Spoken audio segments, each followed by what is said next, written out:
Sa wakas! Maulan! Pagkatapos ng mga di makatarungang init dito sa Pilipinas ay sa wakas ay meron na rin tayong matinong ulan.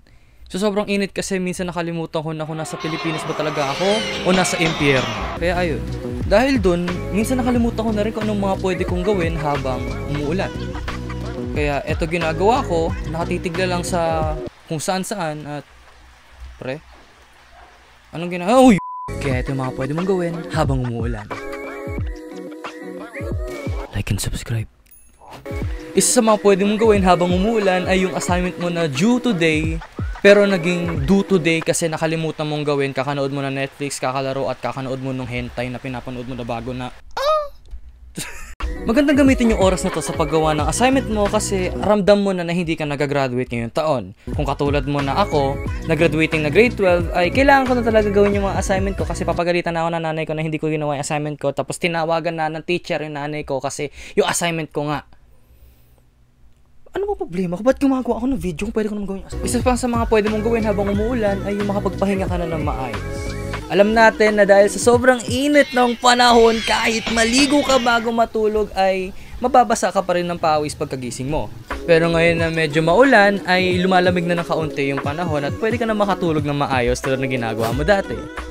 Kaso mag-ingat ka lang, pag nananaginip ka, tandaan mo parate pag may nakita kang kubeta, huwag kang iihi doon. Kasi pagkagising mo, hindi pawis yon, ihi na pala nalabas mo. Ba't ka ba binibigyan yung advice na hindi naman to kailangan? Isa pa sa pwede mong gawin habang umuulan ay yung mag-aral ka na ng mga dapat mong aralin para sa kolehiyo mo. O kaya sa mga entrance exam, sa last final exam mo na hindi mo pinasa, no? Yung merong kang 20 out of 50, no? Bakit ko binagsak? Pwede ka mag-aral ngayon kasi hindi na ganun kainit at pwede ka na makapag-isip ng maayos.